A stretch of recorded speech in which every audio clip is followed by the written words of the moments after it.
Hello all, welcome to the Active Trader Club. நான் HARESH, SEBI registered research analyst.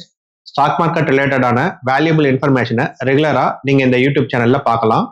Disclaimer: பங்குச்சந்தையில் முதலீடு செய்வது சந்தை அபாயங்களுக்கு உட்பட்டது. முதலீடு செய்வதற்கு முன் அனைத்து தொடர்புடைய ஆவணங்களையும் கவனமாக படிக்கவும். குறிப்பிடப்பட்டுள்ள பங்குகள் விளக்க நோக்கத்திற்காக மட்டுமே பரிந்துரைகள் அல்ல. செபியால் வழங்கப்பட்ட பதிவு மற்றும் NISM சான்றிதழ் ஆகியவை பங்குச்சந்தை ரிசர்ச் அனலிஸ்டின் செயல்பாட்டிற்கான உத்தரவாதமோ அல்லது முதலீட்டாளர்களுக்கு உறுதியான லாபம் வழங்கும் உறுதிப்பாடோ அல்ல. நமக்கு இந்த யூடியூப் சேனல் தவிர வேற எந்த சோஷியல் மீடியா அக்கௌண்ட்டும் இல்லை. நம்மளை ஃபாலோ பண்ணணும்னா தி ஆக்டிவ் ட்ரேடர் கிளப் அப்படிங்கிற யூடியூப் சேனல்லையும் ஃபர்தர் இன்ஃபர்மேஷனுக்கு தி ஆக்டிவ் ட்ரேடர் .club அப்படிங்கிற வெப்சைட்லையும் நீங்கள் ஃபாலோ பண்ணலாம். நம்ம சேனல் ரிலேட்டடான எல்லா குவரிஸ்க்கும் நம்மளோட மொபைல் நம்பர் 9944759616 இந்த நம்பரில் கான்டாக்ட் பண்ணுங்கள்.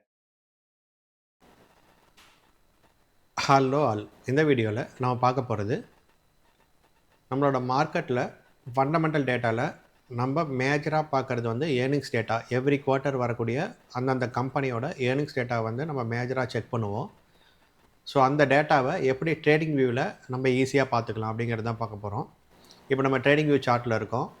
இதுக்குள்ளே சார்ட்டுக்குள்ளே மவுஸை வச்சு ரைட் கிளிக் பண்ணிங்கன்னா செட்டிங்ஸ் இருக்கும். செட்டிங்ஸில் போனீங்க அப்படின்னாக்கா ஈவெண்ட்ஸ், கடைசி ஆப்ஷன் ஈவெண்ட்ஸ்னு இருக்கும். இந்த ஈவெண்ட்ஸில் பாருங்கள், உங்களுக்கு டிவிடெண்ட்டு, ஸ்பிட்டு, ஏர்னிங்ஸு, லேட்டஸ்ட் நியூஸோட நோட்டிஃபிகேஷன் எல்லாமே உங்களுக்கு சார்ட்டோட பாட்டம்லேயே வர மாதிரி உங்களுக்கு பண்ணியிருப்பாங்க. ஸோ இதில் நம்ம இப்போ ஏர்னிங்ஸ் மட்டும் பார்க்குறதுனால ஏர்னிங்ஸை கிளிக் பண்ணலாம். ஏர்னிங்ஸை கிளிக் பண்ணிங்கன்னா ஏர்னிங்ஸ் பிரேக் அப்படிங்கிறது ஆட்டோமேட்டிக்காக ஹைலைட்டில் இருக்கும். இதை ரிமூவ் பண்ணிங்கன்னா அந்த லைன் போயிடும். லைன் வச்சுக்கிறது நமக்கு பெஸ்ட்டாக இருக்கும். அதாவது இது டிக் பண்ணிங்கன்னா உங்களுக்கு இங்கே லைன் ப்ளஸ் கீழே வந்து எக்ஸ் ஆக்சிஸில் எந்த டேட்டில் ஏர்னிங்ஸ் வந்து இது பண்ணாங்களோ, அனௌன்ஸ் பண்ணாங்களோ அந்த டேட் வந்து உங்களுக்கு ஆட்டோமேட்டிக்காக இருக்கும். ஃப்யூச்சர் ஏர்னிங்ஸ் டேட் எப்போ அப்படிங்கிறது இங்கே டென்டேட்டிவாக உங்களுக்கு இருக்கும். இதில் ஏதாவது சேஞ்ச் இருந்தால் ஆட்டோமேட்டிக்காக இது கொஞ்சம் மூவ் ஆகும். இது பாருங்கள், உங்களுக்கு பர்பிள் கலரில் இருக்குது. ஏர்னிங்ஸ் வந்தது பார்த்திங்கன்னா உங்களுக்கு ரெட் அண்ட் க்ரீனில் இருக்கும். எதுக்கு ரெட்டு க்ரீனில் இருக்குன்னா, ஏர்னிங்ஸ் வந்து ஆஸ் எக்ஸ்பெக்டட் இல்லை அப்படின்னாக்கா ரெட்டில் இருக்கும். ஆஸ் எக்ஸ்பெக்டட் இருக்குது அப்படின்னாக்கா க்ரீனில் இருக்கும். பாசிட்டிவாக இருக்குது அப்படின்னாக்கா.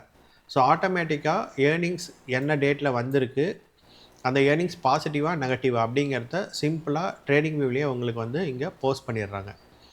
அண்ட் ஃப்யூச்சர் டேட்டும் பார்த்தீங்கன்னா உங்களுக்கு எந்த டேட்டில் வந்து ஏர்னிங்ஸ் வருது. இது எதுக்கு யூஸ் ஆகும்னா, இப்போ நீங்கள் ஏதாவது ஒரு ட்ரேட் எடுக்க போகிறீங்க. ஃபார் எக்ஸாம்பிள் இந்த இடத்துல இருக்க ப்ரைஸ் இன்னும் ஒரு 4-5 நாள் தான் ஏர்னிங்ஸ் இருக்குன்னா நீங்கள் வெயிட் பண்ணிவிட்டு ட்ரேட் எடுக்கலாம். அதுவே இப்போ ஒரு ஸ்விங் ட்ரேட் எடுக்கிறீங்க. ஃபார் எக்ஸாம்பிள் இப்போ நம்மளோட இன்வெஸ்டிங் ஸ்கிரிப்ட் வந்து நான் இங்கே வச்சுருக்கேன், இதில் ஆன் பண்ணியிருக்கேன். இந்த ட்ரையாங்கிள் வந்துச்சுன்னா நமக்கு buy entry. So overall market கரெக்ஷனில் இருக்குது. இருந்தாலும் இங்கே ஏர்னிங்ஸ் பாசிட்டிவாக இருக்கிறதுனால இந்த இடத்துல புல்லிஷ் வந்ததுக்கு ஒரு சின்ன ஒரு மூமெண்ட் வந்து நமக்கு கிடச்சிருக்கு. ஸோ இந்த மாதிரி ஒவ்வொரு ஸ்டாக்கோட ஏர்னிங்ஸும் நம்ம செக் பண்ணிக்கலாம். இப்போ பாருங்கள், இந்த ஸ்டாக்கு இங்கேருந்து வருவோம். பாருங்கள், ஏர்னிங்ஸ் வந்து ஒரு நெகட்டிவ் குவார்ட்டரில் இருந்தது. இப்போ இந்த இடத்துல பாருங்கள், பாசிட்டிவ் குவார்ட்டரில் இருந்தது. மார்க்கெட் மேலே ஏறி இருக்குது. நெகட்டிவ் ஏர்னிங்ஸ் வந்தது, ரெட்டில் இருக்குது. மார்க்கெட் கீழே இறங்கியிருக்கு. ஸோ அப்போ இந்த இடத்துல ஃபார் எக்ஸாம்பிள் நீங்கள் எந்த ஸ்ட்ராட்டஜி வேணால் வச்சுக்கோங்க. நீங்கள் RSI ஓவர் சோல்டுக்கு அப்புறம் நான் மார்க்கெட் பாட்டம் அவுட் ஆனவொடனே பை பண்ண போகிறேன், அல்லது இங்கே எங்கேயாவது இந்த இடத்துல வால்யூம் அதிகமாக போயிருக்கு, இங்கே நான் ஒரு சப்போர்ட் ஜோன் ட்ரா பண்ணி அங்கே வந்தது நான் எடுக்கிறேன், இல்லை ஒரு ஃபேர் வேல்யூ கேப் இருக்குது, ஸ்மார்ட் மணி கான்செப்ட், நீங்கள் எது யூஸ் பண்ணாலும் சரி, எலியட் வேவ் தேரி, இல்லை இந்த இடத்துல ஃபிபனோசி போட்டு ஃபிபனோசியோட இதில் வருது அப்படின்னாலும் ப்ரீவியஸ் குவார்ட்டர் ஏர்னிங்ஸ் நெகட்டிவாக இருக்கிறதுனால நம்ம இந்த ட்ரேடை வந்து அவாய்ட் பண்ணிக்கலாம். இது வந்து நமக்கு ஒரு அட்வான்டேஜ். நெக்ஸ்ட் என்ன பண்ணான்னா, இங்கே பாருங்கள், இந்த குவார்ட்டரில் ஏர்னிங்ஸ் வந்து பாசிட்டிவாக வந்துருச்சு. வந்ததுக்கப்புறம் நமக்கு ஒரு பாட்டம் என்ட்ரி கிடைக்குது. ஸோ அப்போ இங்கே எடுத்தோம்னா நமக்கு மேக்ஸிமம் ஹோல்டிங் பீரியட் இல்லாமல், இப்போ இங்கே எடுத்திருந்தோம்னா ஹோல்டிங் பீரியட் சைட்வேஸில் ரொம்ப நேரம் இருந்தது, கிட்டத்தட்ட 1 month 2 months சைட்வேஸில் இருந்தது. அதுக்கு பதிலாக இங்கே ஹோல்டிங் பீரியட் இல்லாமல் நம்ம எடுத்த உடனே மேலே போகிறதுக்கான வாய்ப்புகள் பாருங்கள் உங்களுக்கு இங்கே அதிகமாக இருக்குது. ஓகேங்களா? ஸோ பாருங்கள், அடுத்து இந்த இடத்துலையும் ஏர்னிங்ஸ்களில் 2 டைம் நமக்கு என்ட்ரி கிடச்சிருக்கு. இதுவே நல்ல ஒரு மொமெண்டம் கொடுத்துருக்கு. அடுத்த குவார்ட்டர்லி ஏர்னிங்ஸும் பாசிட்டிவ். அதுலேயும் பாருங்கள், ஏர்னிங்ஸ் வந்தவுடனே நம்ம ஏர்னிங்ஸில் அவசரப்பட்டு போய் எடுக்க வேண்டியதில்லை. மார்க்கெட் எப்போயுமே வேவ்ஸில் தான் ஆப்ரேட் ஆகும். ஸோ ப்ரைஸ் கீழே கரெக்ட் ஆகிட்டு திரும்ப இங்கே ஒரு பாட்டமில் எக்ஸாக்டாக கிடைக்குது பாருங்கள். 196 எடுத்தது அப்படியே அடுத்த குவார்ட்டர் ஏர்னிங்ஸ் வரத்துக்குள்ளே அது ரேலி ஆகி போயிடுச்சு. ஸோ இந்த மாதிரி இப்போ இங்கேயும் பாருங்கள், இது வந்து June 4th எலெக்ஷன் டேக்கு மார்க்கெட் பாட்டம் அடித்தது. அதுக்கு முன்னாடி ஏர்னிங்ஸ் பாசிட்டிவாக இருக்கிறனால இந்த ஸ்டாக்கில் வந்து நமக்கு இங்கேருந்து கிடச்ச ரேலி வந்து மேலே போயிடுச்சு. இப்போ இங்கே பாருங்கள், நான் சொன்ன கான்செப்ட் வருது. ஏர்னிங்ஸ் இங்கே வருது இந்த டேட்டில். இது ஆட்டோமேட்டிக்காக அட்வான்ஸில் இங்கே மார்க் ஆகிருக்க மாதிரி மார்க் ஆகிருக்கும். ஸோ இந்த இடத்துல வந்து நமக்கு ஒரு புல்லிஷ் சிக்னல் வருது. இப்போ நம்ம என்ன டிசைட் பண்ணலாம்னா, இன்னும் 2 நாள் தான் ஏர்னிங்ஸ்க்கு இருக்குது. வெயிட் பண்ணி பார்த்துட்டு பண்ணலாம். ஸோ ஏர்னிங்ஸ் வந்துருச்சு, நெகட்டிவ் ஏர்னிங்ஸு மார்க்கெட் இறங்கிடுச்சு. ஸோ அப்படியே இந்த சிக்னல்ஸ் எல்லாமே நம்ம அவாய்ட் பண்ணிக்கலாம். ஏர்னிங்ஸ் ரொம்ப பக்கமாக எடுக்கிற சிக்னலு அண்டு ஏர்னிங்ஸ் நெகட்டிவாக இருக்கும்போது வர சிக்னல் அவாய்ட் பண்ணிட்டோம்னா, நம்ம ஸ்விங் ட்ரேடில் மேக்ஸிமம் ஒரு அக்யூரேசி வந்து நம்ம கொண்டு வந்துட முடியும். ஸோ இதுலேயும் பாருங்கள், ஏர்னிங்ஸ் நெகட்டிவாக இருக்கும்போது மேலே போகுது, அது நமக்கு வேண்டாம். நமக்கு வந்து பெஸ்ட்டு தானே வேணும். ஸோ இப்போ இங்கே பார்த்தீங்கன்னா பாருங்கள், ஏர்னிங்ஸ் பாசிட்டிவ். ஏர்னிங்ஸை பொறுத்த வரைக்கும் அனலிஸ்ட் எல்லாம் என்ன பண்ணுவாங்கன்னா, ஏர்னிங்ஸ் எஸ்டிமேட் ஒன்று ரிலீஸ் பண்ணுவாங்க. அந்த எஸ்டிமேட்டு பாசிட்டிவாக இருந்துச்சு, பாஸ்ட் குவார்ட்டரில் அவங்க எஸ்டிமேட்டை வந்து மீட் பண்ணியிருக்காங்க அந்த கம்பெனினா, அந்த எஸ்டிமேட்டை பேஸ் பண்ணியே பாசிட்டிவ் எஸ்டிமேட் அப்படின்னாக்கா ஆட்டோமேட்டிக்காக ப்ரைஸ் ஏறிடும். ஸோ இந்த இடத்துல வந்து இந்த குவார்ட்டருக்கு வந்து அவங்க எஸ்டிமேட் பாசிட்டிவாக கொடுத்துருந்தாங்கன்னா, முன்னாடியே ரேலி ஆகி ப்ரைஸ் ஏறிடுச்சு. ரிசல்ட் வந்தவுடனே பெருசாக ஒன்றும் இல்லை, அவங்க சொன்ன மாதிரி தான் வந்திருக்கு. அப்படிங்கும்போது அந்த இன்ஃபர்மேஷனை வந்து ப்ரைஸ் ஃபேக்டர் இன் பண்ணிட்டதுனால ப்ரைஸ் வந்து கீழே இறங்கிடுச்சு. இதுதான் நம்ம சில டைம் பார்த்துருப்போம். ஏர்னிங்ஸ் பாசிட்டிவாக வந்திருக்கும், ஆனால் அதுக்கப்புறம் மார்க்கெட் ரேலி ஆகாது, கீழே இறங்கிடும், கரெக்ட் ஆகிடும். ஸோ அது எதுக்குன்னா, அதுக்கு முன்னாடியே எக்ஸ்பெக்டேஷன் வந்து அதிகமாக இருந்து அந்த இதை வந்து மார்க்கெட் வந்து அதை அக்செப்ட் பண்ணிக்கிட்டு ப்ரைஸ் வந்து ரைஸ் ஆகி மேலே போயிருக்கும். ஸோ அதனால தான் எப்பயுமே வெயிட் பண்ணி மார்க்கெட்டில் ஒரு புல் பேக் கிடச்சோடனே என்ட்ரி பண்ணுங்கள் அப்படின்னு சொல்கிறது. ஸோ இப்போ இந்த இடத்துல ஏர்னிங்ஸ் பாசிட்டிவாக தான் வந்துச்சு, ஆனால் மார்க்கெட் இறங்கிடுச்சு. இறங்கினதுக்கப்புறம் நம்ம பண்ணுறோம். இப்போ இங்கே ப்ரைஸ் பாருங்கள் 1271. இங்கே நம்ம எடுக்கிற ப்ரைஸ் பார்த்திங்கன்னா 1162. கிட்டத்தட்ட ஒரு 100 பாயிண்ட்ஸு, நியர்லி 8% நமக்கு வந்து கீழேருந்து நமக்கு ப்ரைஸ் கிடைக்குது. ஸோ இதுக்கு தான் வெயிட் பண்ணி மார்க்கெட் கரெக்டான உடனே பாட்டம்லேருந்து ப்ரைஸ் எடுக்கிறதுல நமக்கு இருக்க அட்வான்டேஜ். ஆட்டோமேட்டிக்காக இந்த 8% ப்ராஃபிட்டை வந்து நம்ம இங்கேருந்து கேப்சர் பண்ணிக்கிறோம். இங்கேருந்து இந்த ப்ரைஸுக்கு மேலே போன வரைக்கும் இந்த டியூரேஷன், இந்த 2 மாதத்தோட ஹோல்டிங் பீரியடும் நம்ம கம்மி பண்ணிக்கிறோம்.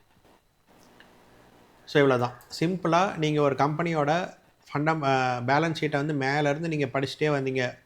ப்ராஃபிட் அண்ட் லாஸ் அக்கௌண்ட்லேருந்து படிக்கிறீங்கன்னா, ஆப்ரேட்டிங் ப்ராஃபிட்டு, அதுக்கப்புறம் வந்து நெட் ப்ராஃபிட்டுக்கு வந்து இதெல்லாம் வருது இல்லைங்களா. அது கரெக்டாக கடைசியாக எங்கே வந்து நம்ம பார்ப்போம், இபிஎஸ்சில் வந்து பார்ப்போம். இபிஎஸ்ங்கிறது என்ன, ஏர்னிங்ஸோட டிவிஷன் தான். அந்த கம்பெனியோட ஏர்னிங்ஸை டிவைட் பண்ணி ஒவ்வொரு ஷேர் ஹோல்டருக்கும் கொடுத்தா எத்தனை ரூபா கொடுப்போம் அப்படிங்கிறது தான். ஸோ அப்போ இபிஎஸ்க்கு எது முக்கியமான டேட்டா, ஏர்னிங்ஸ் பாசிட்டிவாக இருந்தால் ஸ்டாக் ப்ரைஸ் வந்து பாசிட்டிவாக ஏறப்போகுது.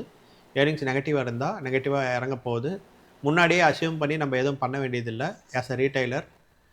ஏன்னா அசியூம் பண்ணதுக்கான ரேலி முன்னாடியே நடந்திருக்கலாம். அதே மாதிரி ஏர்னிங்ஸ் வந்த உடனே அதோட பிரேக் அவுட்லேயும் ட்ரேட் பண்ண வேண்டாம். ஏன்னா அதுவுமே ஆல்ரெடி டேட்டா வந்து ஃபேக்டரின் ஆகிருக்கலாம். அப்போ ஏர்னிங்ஸ் பாசிட்டிவாக வந்ததுக்கப்புறம் எவ்வளோ ஏர்லியாக நமக்கு என்ட்ரி கிடைக்குதோ, புல் பேக் என்ட்ரி, அந்த என்ட்ரி நம்ம எடுத்தோம் அப்படின்னாக்கா நமக்கு ஒரு பெட்டர் ரிட்டர்ன்ஸ் கிடைக்கும். இப்போ ஃபார் எக்ஸாம்பிள் பாருங்கள், இப்போ நான் எடுத்துகிட்டு இருக்கிறது எல்லாமே ரேண்டமாக தான் எடுத்துகிட்டு இருக்கேன். இப்போ இது கூட பார்த்தீங்கன்னா நம்ம சொன்ன மாதிரி ஏர்னிங்ஸ்க்கு பக்கமாக வந்துடுச்சு. ஸோ இங்கே ஒரு 10 நாள் தான் ஏர்னிங்ஸ் இருக்குது. அப்படிங்கும்போது நம்ம இந்த ட்ரேட் அவாய்ட் பண்ணியிருந்தா, இப்போ இந்த ஏர்னிங்ஸ் பாருங்கள், ஏர்னிங்ஸ் முன்னாடி ரேலி ஆகிடுச்சு, பட் திரும்பவும் ஏர்னிங்ஸ் அப்புறமும் இறங்கியிருக்கு. பட் ஏர்னிங்ஸ் பாசிட்டிவ் தான். ஸோ அப்போ அந்த கரெக்ஷனுக்கு அப்புறம் ஃபேர் வேல்யூவில் நமக்கு என்ட்ரி கிடைக்குது. இங்கே ஏர்னிங்ஸ் அன்றைக்கி நம்ம எடுத்ததோ 5300 எடுக்கிறதுக்கும், இங்கே வந்து நம்ம 4700 எடுக்கிறதுக்கும் வித்தியாசம் இருக்குது இல்லைங்களா. ஸோ இங்கே எடுத்ததுமே பாருங்கள் நம்ம டைரெக்ஷனில் ப்ரைஸ் போகுது. ஸோ முடிஞ்ச வரைக்கும் ஒரு பாட்டமில் எடுக்கிறதுக்கும் ஹோல்டிங் பீரியட் அதிகமாகாமல் இருக்கிறதுக்கும் இந்த ஏர்னிங்ஸ்கிற டேட்டாவை வந்து நம்ம வந்து யூஸ் பண்ணினாவே போதும். டெக்னிக்கலாக நம்மக்கிட்ட ஒரு டூல் இருக்குது அப்படின்னா. மற்ற ஃபண்டமெண்டல்ஸ், ரெட் ஃப்ளாக்ஸ்லாம் நம்ம வந்து அடுத்தடுத்து பார்த்துக்கணும். இப்போ இந்த ஸ்டாக் பாருங்கள், ஏர்னிங்ஸ் நெகட்டிவ் அன்னைக்கே வந்து விழுந்திருக்கு. ஸோ நெகட்டிவ்னால நம்ம எடுக்க வேணாம், ரேலி பெருசாக ஆகலை. ஈவன் தோ ப்ராஃபிட் தான் அப்படின்னாலும், ஏன்னா நம்மளோட சிஸ்டம் இது நம்மளோட இன்வெஸ்டிங் சிஸ்டம், டெய்லி டைம் ஃப்ரேமில் ஒர்க் ஆகிறது. இது முடிஞ்ச வரைக்கும் மார்க்கெட்டோட பாட்டமை வந்து ஐடென்டிஃபை பண்ணும். அப்போ அது பாட்டம் ஐடென்டிஃபை பண்ணதுனால இங்கேருந்து மேலே போயிருக்கு. ஆனால் இந்த குவார்ட்டர் பாசிட்டிவ் ஏர்னிங்ஸில் பாட்டம் ஐடென்டிஃபை பண்ணப்போ போன ரேலிக்கும், நெகட்டிவ் ஏர்னிங்ஸில் பாட்டம் ஐடென்டிஃபை பண்ணப்போ போன ரேலிக்கும் வித்தியாசம் இருக்குது இல்லைங்களா. ஸோ அப்போது நம்ம பெஸ்ட் ஆஃப் த பெஸ்ட் எடுத்துக்கலாம். நம்மக்கிட்ட ஆப்பர்ச்சுனிட்டிஸ் இருக்குது, நிறையா இருக்குது. 1800 ஸ்டாக் இருக்குது. F&O மட்டும் வச்சுக்கிட்டா கூட 230 ஸ்டாக் இருக்குது. நிஃப்டி 50 இருக்குது. ஸோ இதுக்குள்ளே கிடைக்கிற என்ட்ரிஸ் எடுக்கிறதுக்கே நம்மக்கிட்ட கேபிட்டல் இருக்காது. ஸோ அதனால் best of the best earnings பாசிட்டிவாக இருக்கணும். ஏர்னிங்ஸ் வந்து அந்த ஃபஸ்ட்டு 1 மந்த்துக்குள்ளே வரக்கூடிய புல் பேக் எடுத்திங்க அப்படின்னாக்கா உங்களுக்கு அடுத்த ஏர்னிங்ஸ் வரைக்கும் டைம் இருக்குது. அதுக்குள்ளே வந்து உங்களுக்கு ஒரு பொட்டன்ஷியல் ரேலி வந்து கிடைக்கிறதுக்கான வாய்ப்புகள் அதிகமாக இருக்குது. ஓகேங்களா. ஸோ இதான் இப்போ பாருங்கள், இது ஏர்னிங்ஸ் நெகட்டிவ். இப்போ இந்த ஸ்டாக்ஸை வந்து நம்ம அவாய்ட் பண்ணிக்கலாம் ஸ்விங் ட்ரேடுக்கு. இதுவே வேல்யூ இன்வெஸ்டிங்காக இருந்தால் ஒரு பேட் குவார்ட்டர் முடிஞ்சு ஒரு பாசிட்டிவ் எக்ஸ்பெக்டேஷன் வரும்போது நம்ம என்ட்ரி பண்ணலாம் பாட்டம்லேருந்து. பட் ஆனால் ஸ்விங் ட்ரேட் அப்படின்னாக்கா அப்படி கிடையாது. நமக்கு எல்லாமே ப்ளஸில் இருக்கணும். பாருங்க ஹெச்டிஎஃப்சி வந்து பெருசாக நமக்கு வந்து ரீசெண்ட் டைம்ஸில் ஏர்னிங்ஸ் கொடுக்கல. லாங் டேர்ம் இன்வெஸ்டிங் இருக்கவங்க அப்படியே ஹோல்டு பண்ணிட்டு இருக்காங்க பெரிய ரிட்டர்ன் இல்லாமல். பட் ஆனால் குவார்ட்டர்லி ஏர்னிங்ஸ் படி பாருங்கள், இங்கே ஒரு நெகட்டிவ் குவார்ட்டர் இருந்தது, அங்கே ஆல்ரெடி நம்மளோட சிஸ்டமே செல்லில் தான் இருக்குது. அதுக்கடுத்து பாருங்கள், இங்கே ஒரு பாசிட்டிவ் குவார்ட்டர் வந்த உடனே அந்த ஃபஸ்ட்டு வீக்லேயே புல் பேக் என்ட்ரி கிடச்சிது, அதுவுமே ஹிட்டு. இங்கே லாஸ்ட் இது விட்டுருங்க, நெக்ஸ்ட் ஏர்னிங்ஸ் பக்கமாக வந்துருச்சு, திரும்ப ஏர்னிங்ஸ் வந்தது பாசிட்டிவ் குவார்ட்டர், அதுக்கப்புறம் புல் பேக்கில் கிடச்சிது, அதுவுமே ஹிட்டு. இந்த என்ட்ரி விட்டுருங்க, ஏன்னா ஏர்னிங்ஸ் பக்கமாக வந்துருச்சு, ஏர்னிங்ஸ் நெகட்டிவாக வந்துருச்சு, ஸோ என்ட்ரி அவாய்டு. அப்போ இந்த 2 மாதத்தில் இந்த 2 ஸ்விங் ட்ரேட்லேயும் நம்ம ப்ராஃபிட் பண்ணியிருக்கலாம். பார்க்க கம்மியாக தெரியுது. இப்போ இந்த என்ட்ரி ப்ரைஸ் வந்து 1620, ஹை போனது வந்து 787, 10%. இங்கே பார்த்தீங்கன்னா 658, 616 வச்சுக்கோங்க. இங்கே போனது 870. கிட்டத்தட்ட இதுவுமே 25% கிட்ட போயிருக்கு. சாரி 10 to 12% கிட்ட போயிருக்கு. ஸோ இதுதான் எப்போ ஒரு பேசிக்கான ஒரு ஃபண்டமெண்டல் டேட்டா ஆட் பண்ணும்போது எப்படி நம்மளோட சிஸ்டம் வந்து அக்யூரேட்டாக பர்ஃபார்ம் பண்ணுது அப்படிங்கிறத பார்த்துக்குங்க. அப்புறம் ஓவராலாக மார்க்கெட் கரெக்ட் ஆகுது அப்படின்னாக்கா, இப்போ செப்டம்பர்லேருந்து ஓவராலாக மார்க்கெட் கரெக்ட் ஆகிட்டு இருக்கு. அந்த டைமில் நம்ம என்ன பண்ணாலும் யாராலையும் ஒன்றும் பண்ண முடியாது. அதான் சொல்லுவாங்க ஸ்னோபால் எஃபெக்ட்னு சொல்லுவாங்க. அது சர்க்கிள் ஆகிட்டே வரும்போது பெருசாகிட்டே வரும். அப்போ வந்து யாராலையும் ஒன்றும் பண்ண முடியாது. நம்ம எவ்வளோ பெரிய ஜீனியஸாக இருந்தாலும் மார்க்கெட் கீழே தான் இருக்கும். இப்போ போயிட்டு எல்லா பெரிய பெரிய ஆளுங்களோட போர்ட்ஃபோலியோ எடுத்து பாருங்கள். ராகேஷ் ஜுன்ஜுன்வாலா அது பாருங்கள். யார் உங்களுக்கு நீங்கள் பெரிய இன்வெஸ்டர் நினைக்கிறீங்களோ போர்ட்ஃபோலியோ எடுத்து பாருங்கள். கண்டிப்பாக மார்க்கெட்டுக்கு ஈக்குவலாக மைனஸில் தான் இருக்கும். ஸோ அது வந்து நம்ம எதுவுமே பண்ண முடியாது. அங்கே என்ன பண்ணுறோன்னா நம்மளோட எமோஷனை யூஸ் பண்ணுறோம். நமக்கு ஆல்ரெடி ஹிஸ்டாரிக்கலாக தெரியும் மார்க்கெட் கரெக்ட் ஆகிறது 2 வருஷம் 2.5 வருஷம் 3 வருஷத்துக்கு ஒரு தரம் கண்டிப்பாக கரெக்ட் ஆகும். 10 to 15%. அன்எக்ஸ்பெக்டட் ஈவெண்ட்டில் ஆகிறது, ரொம்ப பெரிய க்ரைசிஸு 2008 அந்த மாதிரி வர்றது, Harshad Mehta scam, corona virus மாதிரி பெரிய கரெக்ஷன் 30%க்கு மேலே 50% ஆனதெல்லாம் ஒரு 1 இயர்க்குள்ளே ரெக்கவர் ஆகி மேலே வந்துடும். இந்த மாதிரி ஷார்ட் கரெக்ஷன் 13%, 15%லாம் உங்களுக்கு ஈஸியாக இதெல்லாம் நார்மல் மார்க்கெட் சைக்கிளில் ப்ரைஸ் அட்ஜஸ்ட்மெண்ட்டு, அதாவது பிஇ ரேஷியோட அட்ஜஸ்ட்மெண்ட்டுக்காக ஆகிறது. இது திரும்ப ரேலி வந்து ஸ்டார்ட் ஆகிடும். ஸோ பட் வந்து எப்பயுமே இப்படி தான், மார்க்கெட் மேலே போயிட்டு இருக்கும்போது இஃபோரியா பை பண்ணுங்கள் மார்க்கெட் பயங்கரமாக போகுதுன்னு சொல்லுவாங்க. அது டாப் அவுட் ஆகும்போது தான் அந்த இஃபோரியா வரும்.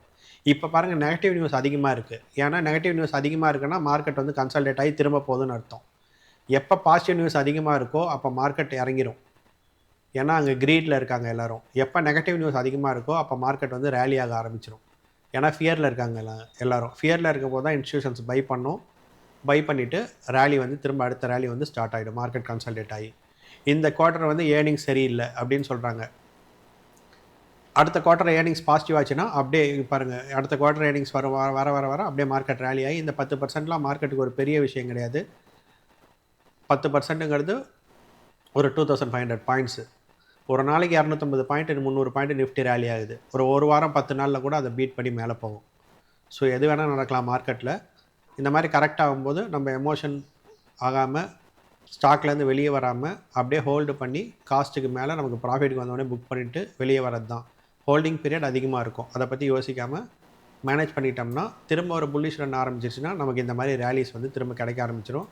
பாருங்கள், இந்த எவ்ரி ரேலியில் பாருங்கள் ஐசிஐசிஐ பேங்க்கில் இங்கேருந்து பாருங்கள் ஒவ்வொரு பாசிட்டிவ் குவார்ட்டர்லேயுமே உங்களுக்கு என்ட்ரிஸ் கிடச்சிருக்கு.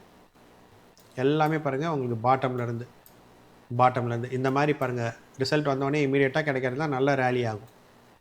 ஏன்னா நமக்கு டைமும் இருக்குது. இங்கேயும் பாருங்கள் பாசிட்டிவ் ரேலி. இவ்வளோ மார்க்கெட் கரெக்ஷன்லேயும் ஐசிஐசிஐ வந்து ரிலேட்டிவ்லி ஸ்ட்ராங்காக இருக்குதுன்னு நம்ம சொல்லியிருந்தோம்.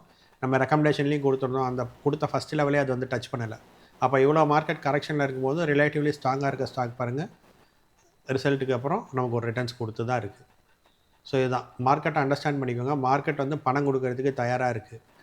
நம்ம அதுக்கான மைண்ட் செட்டை வந்து வளர்த்துக்கணும். இப்போ வந்து மார்க்கெட் வந்து சரியில்லையா, இந்த 3 மாதம் நமக்கு வந்து வெக்கேஷன் மாதிரி நினச்சிக்க வேண்டியதுதான். வெயிட் பண்ணிவிட்டு திரும்ப மார்க்கெட் எப்போ வந்து பிரேக் ஆஃப் ஸ்ட்ரக்சர் போட்டு ரேலி ஆகுதோ அப்போ வந்து நம்ம என்ட்ரி பண்ணலாம்.